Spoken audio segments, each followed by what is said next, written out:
your member states right now. Here are the potential future members, but this is going to be one of the biggest countries in the region, and it's something which has been moved towards. Unlike most other proposed states, it's not just an idea that could happen, some vague notion of being together, but instead they have plans to actually integrate their customs market, indeed their monetary unit. They actually want to slowly move together and become a nation. They say it's being fast-tracked, although that was in May 2017. It's something that continuously is on the progress of happening, and regardless of what comes from it, regardless of whether you believe their website or not, they are getting closer and closer and standardizing things amongst the 7 East African nations, which is something to be proud of, I think. However, today we'll be talking about Kenya in particular, as it is the big economic engine of a future, like an East African federation. What is the deal with Kenya? What's the deal with its borders? It looks like it doesn't have any border disputes, except maybe that one. What's the deal with that? How is Kenya divided? What's the future of Kenya like? Let's answer all of those questions and more as we dive into the East African nation today. So, fun fact, by the way, first of all, is the fact that, this is the first time we have a situation where one of the countries from this series borders another one, and that's really fun because we'll be talking about the same border twice if we're not careful. But interestingly enough, because Kenya has a history of being maybe drawn up by colonial states, it has these straight line borders that everyone hates in various ways. And interestingly enough, these are straight line borders across actual population areas. For the most part, there is not really settled areas until there is. When you see right here that it actually, as it slowly cuts across and has to work around natural features and where people live, you find something much more interesting on this second straight line between Kenya and Tanzania, the 2 biggest countries in the region and the future federation besides Dr. Congo. But interestingly enough, you can see that when you look at these 2 countries, they have a straight line border between them. And interestingly enough, at all of the major crossings, you'll find that there are towns which are cut in half by this border. Half of this town is in Kenya, half is in Tanzania. That's interesting enough by itself, given how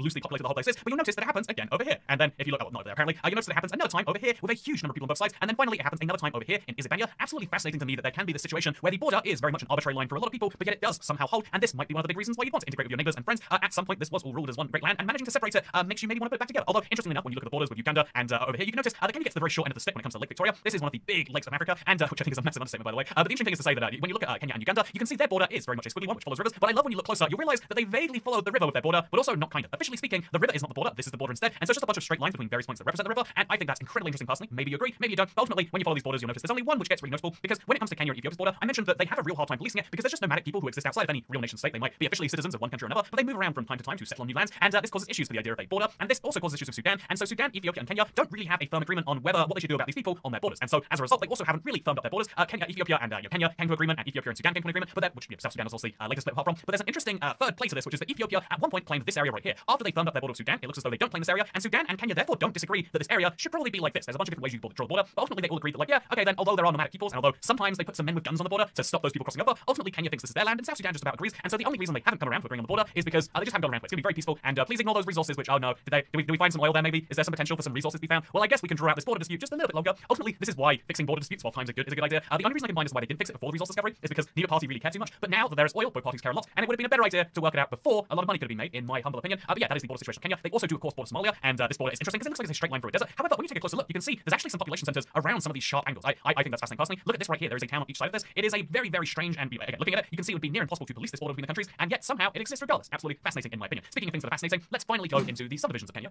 Kenya is incredibly interesting because it used to be divided into provinces. I'll show you that map right now if you want to. However, they then decided to switch the name of their subdivisions and make way more, as this is the 47 counties of Kenya. Fun fact, it's like prefectures of Japan, the exact same number if you will. And also if you look at the population, you can probably tell that something around here is probably where more people live. And looking at this fun map, I don't know why I love these spiky maps sometimes, you can see that indeed all of Kenya's population is found along a narrow strip right here, and then a gap, and then a narrow strip along there. And taking a look at the population of the country, they're just about tracks of the green land on Google Maps. However, this then means that the capital of Kenya is not along the coast, which is, if I was to guess where the best place to put a capital city for a big country like this is, the port usually seems like it'd be that. But although Mombasa is a very big city, an absolutely fascinating city geographically speaking too, look at this. It's like an island, but not a true island because it's got a tiny, it's sort of a peninsula, but still you can see there is an island right over here, and it's between 3 other major bits. This looks really cool. This is I feel like this is as iconic as Vancouver. It's just less known about because it's a second tier city in Kenya, but still absolutely fascinating in my opinion. Nairobi is the capital though, and this is where most of the largest number of the people live. Every time I've met someone who's from Kenya, they're like, yep, from Nairobi. And the cool thing about Nairobi is it shows one of the, I guess when you're talking about political issues, you can't deny the fact that within Africa, the GDP per capita are generally poor. Kenya is not a poor African nation, but despite that, its GDP per capita is not that far above the poorest country in the Americas, Haiti, like I mentioned. And so when you compare that, Kenya is on that level, it must be doing poorly. It's actually not. For an African nation, it's doing very, very well, but it does so in a very divided way. Even though Kenya has fewer people than Tanzania, it has a higher per capita rate, but also one of the worst wealth inequalities on the continent. And so this leads to an interesting city where Nairobi, which again, on average, people $2,000 per capita is the GDP here. You can see that there are huge stadiums, which is interesting. You can see that there are so many shopping centers. Follow this highway that goes between the airport and the center of the city, and you'll see okay, there is a shopping mall. There is a shopping mall. Are there any other shopping malls? I bet there's not. Oh, the next gen mall over there, and the capital center. And look, there is a lot of wealth and things like that. It's like Carrefour Mega. That's fun. There's a mega a hypermarket if you want to see one. There are all of the signs of wealth that you can find in a place, and indeed there is this giant expressway which might hint at that too. Looking along it, by the way, I can't help but be curious because if you look along this, you can see oh yeah. So one, looks like there's no lanes on this thing. Just maybe working out yourself is a tiny bit scary. But two, if you take a closer look anywhere else,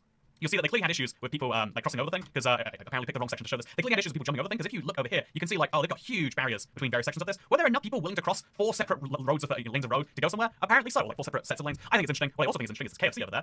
I feel like the true sign of wealth inequality is the KFC on the side of the highway, right? Actually, wait, I want to see the KFC, not this truck. Damn it. There we go. Look at the KFC. That is a really good location too. Literally off the side of the highway. All you got to do is pull off left, and you're in. Sounds real good. Also, is that truck okay? Speaking of things that don't seem okay, I think this is looking around anything in the country. I'm sure you'll get the exact point I'm talking about. We'll just hop into a random spot right there. So let's actually go up high. Let's go to a random spot, and you'll get either a big view that like, oh yeah, this is like a wealthy nation. Look at this. This is upper middle income. And then if you pick the wrong spot in the nation, I'm assuming we're gonna find one right now. If we pick the wrong spot, I'm trying to pick a random spot, but Google won't let me. Then you might get the exact opposite view. Okay, over here. No, I can't look at anything. There we go. Wow, it proved my point for me. Usually, whenever you try to do a random thing like this, you don't. But look at this. This is the exact opposite. This looks like one of the poorest nations you've seen. Cars that are beaten up, and you get an interesting view of the fact that yes, like any country, there are two reams of society. I think a lot of people try to pretend that there is no such thing as wealth inequality in the dream country. However, the fact that it is so extreme might be a barrier to future development, and maybe that's something that could be welcome. But I think what's much more interesting is looking at the population pyramid. Wow, that's quite the pyramid. They take the phrase population pyramid very literally in Kenya. Again, something about the fact that even though they are growing in income, it is still a lower middle income if you're already stretching things, and a poor nation by most standards means that the birth rates are incredibly high in this African nation, and that means the population growth is also incredible. In 1950, their population was just 5. This would have been a tiny European nation, and by the year 2100, this will be a country almost as big as Japan is today, and much bigger than Japan will be then. This is the sign that if you just get to the the population growth game late, you can have huge numbers of people, and indeed, Kenya is a ridiculously fast-growing country on basically every metric. If you want to, when people look around Africa and they generalize the whole thing together as being like, oh yeah, well it's poor, it's good.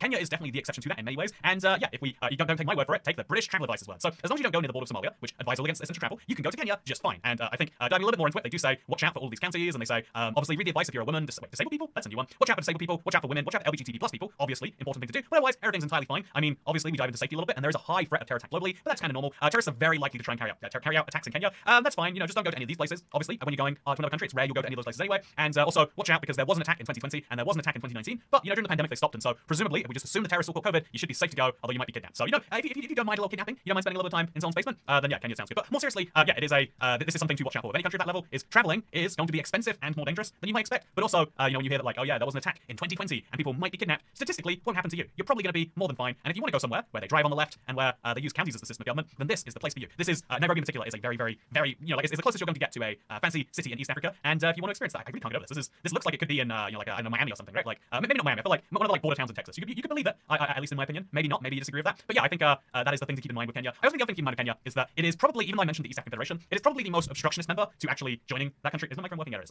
But it's probably the most obstructionist member of like saying they want to join and going through it all, but not really working all the integration. It's like Sweden and the Euro. It's like, yeah, we're going to say we want to be in there, but like, do we really want to? It's a lot easier, like, if you want to say you don't want to be a part of something, it's really awkward. People confront you. They're like, oh, what do you mean you're not going to go there? If you say you're going and then just don't, it's really hard for them to say why. You're going to be like, no, I really want to go there. I'm working on it right now.